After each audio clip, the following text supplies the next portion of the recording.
ही नहीं है, लेकिन अंजाम तक जरूर पहुंचाई है। कोलार की खाने जो सोना उगलती है राजीव जी, उन्होंने हीरा उगला है आपकी बात।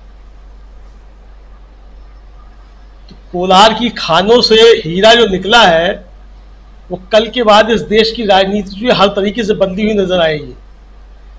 फैसला चाहे कुछ भी आए, भारतीय जनता पार्टी राजीव जी हर तरीके से हार चुकी है। राहुल गांधी की सजा बरकरार रहती है तो भी भारतीय जनता पार्टी हारी हुई है, और सजा निरस्त हो जाती है तो भी भारतीय जनता पार्टी हारी हुई है। क्योंकि राहुल गांधी ने साफ कह दिया कि माफी नहीं मांगूंगा। तो माफी नहीं मांगूंगा कहने का मतलब क्या है कि अगर सजा बरकरार रहती है तो ठीक है भाई, मैंने चोरों को चोर कहा था, इसके लिए मैं तैयार हूं सजा भुगतने के लिए। तो चोरों को चोर कहा था, अगर चोरों को चोर कहना अपराध है तो माफी मांगने की सजा भुगतने को तैयार हूं, सजा भुगतेंगे राहुल गांधी। और अगर माफ हो जाती है सजा तो इसका मतलब चोरों को चोर कहना अपराध नहीं है। फिर जो राहुल गांधी ने कहा कि कौन कौन चोर है, इसका मतलब वो सब चोर समझे जाएंगे। तो अब ये भारतीय जनता पार्टी किन चोरों की लड़ाई लेकर के सुप्रीम कोर्ट तक पहुंची है, ये देखने का मसला है राजीव जी, कि राहुल गांधी ने किनको चोर कहा, भारतीय जनता पार्टी उनको चोर ना कहा जाए इसके लिए सुप्रीम कोर्ट पहुंची है। राहुल गांधी ने पूर्णेश मोदी का तो नाम लिया ही नहीं, लेकिन अगर पूर्णेश मोदी अपनों को उनमें गिन रहे हैं जो राहुल गांधी ने बाद में कहा कि और न जाने कितने निकलेंगे, तो हो सकता है कि पूर्णेश मोदी कहे कि भाई मैं भी इसमें शामिल हूं। इन्होंने कहा कि और न जाने कितने निकलेंगे, तो लेकिन पूर्णेश मोदी का नाम तो लिया नहीं राहुल गांधी ने।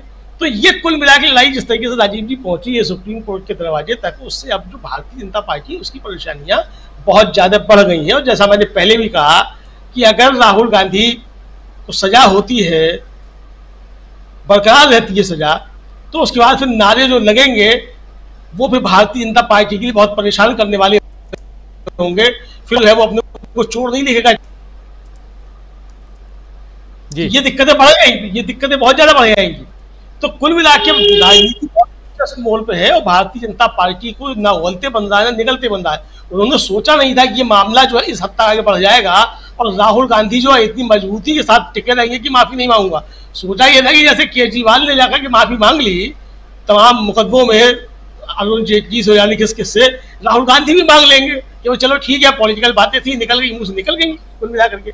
लेकिन राहुल गांधी ने भारतीय जनता पार्टी को ऐसी जगह पर लाके पटका है राजीव जी कि वहां उसके लिए पानी मांगने के लिए भी जगह नहीं बची है। तो कुल मिलाकर के चाहे फैसला कुछ भी आए, हारी हुई भारतीय जनता पार्टी ही है। अब उसको स्वीकार कर पाती है कि नहीं कर पाती है, ये बात का अलग है। हालांकि कोई भी हारा हुआ व्यक्ति होता है तो वो सबसे ज्यादा मूंछों पे ताव देता है, बहुत जबरदस्त तरीके से ताव देता है कि भाई मैं तो नहीं हारा हूं, और हारा हूं तो आप आपकी से मार के देखो, आप किसी को मारी है फिर कहता आपकी से मार के देखना। तो ये वही स्थिति जो है जो देहात की होती है, तो वही स्थिति भारतीय जनता पार्टी की एक तरीके से होने के लिए जा रही है। अब जहां तक सवाल एक साहब कह दिया कि सारे मोदी, अरे भाई तो अमित शाह के लिए भी आप कोई कह देगा कुछ जाकर तो उसके भी चले जाओगे।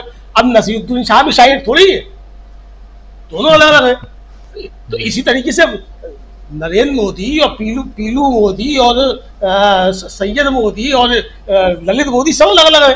तो सारे मोदी कैसे हो जाएंगे? तो अब ये तो शायद कानूनी मसला, मुझे लगता है कि कल जो भी बात होगी वो कानून की दृष्टि से ही, कानून की दृष्टि क्या कहती है, तो कानून की दृष्टि से अगर सुप्रीम कोर्ट फैसला करेगा तो राहुल गांधी की सजा हर हाल में पूरी तरीके से माफ होगी।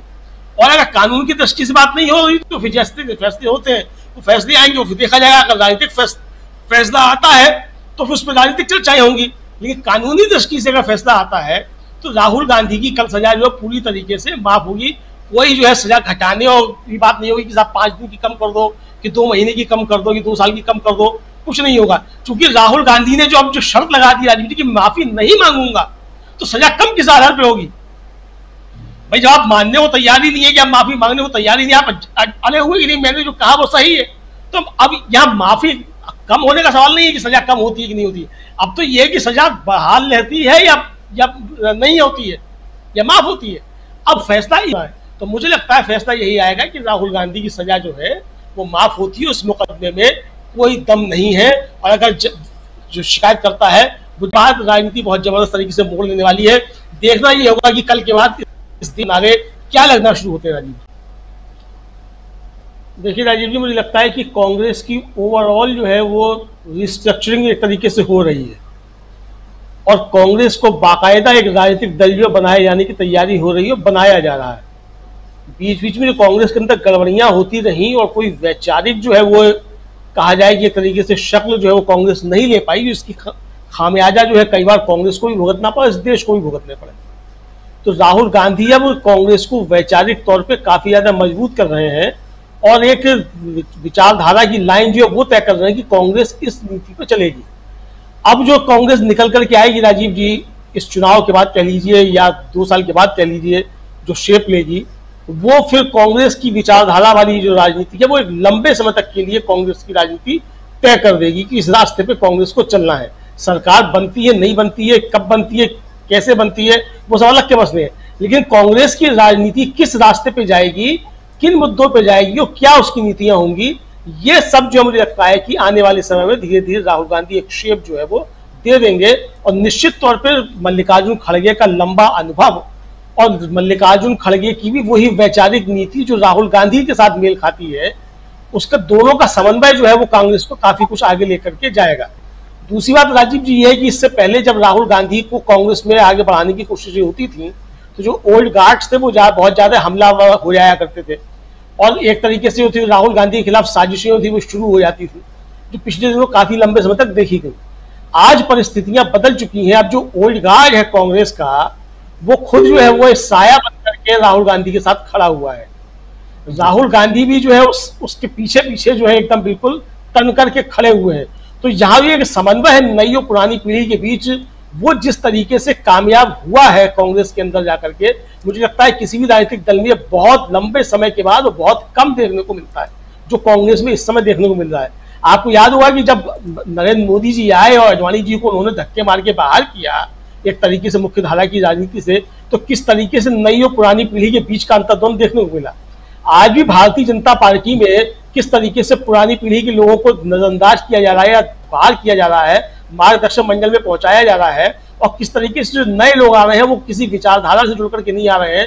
कोई ठेकेदार है, कोई व्यापारी है, कोई कुछ है, कोई कुछ है, जिसके पास पैसे आ गए हैं वो आकर के टिकट लेता है और पार्टी में आगे बढ़ जाता है। इस तरह की जो चीजें हो रही है, तो आज भारतीय जनता पार्टी एक पार्टी रूप नहीं रह गई है, जबकि कांग्रेस जो है पार्टी के रूप में, एक राजनीतिक दल के रूप में जो है वो अब लामबंद हो रही है। तो ये एक जबरदस्त अंतर मुझे लगता है कि कांग्रेस की राजनीति में देखने को मिलेगा।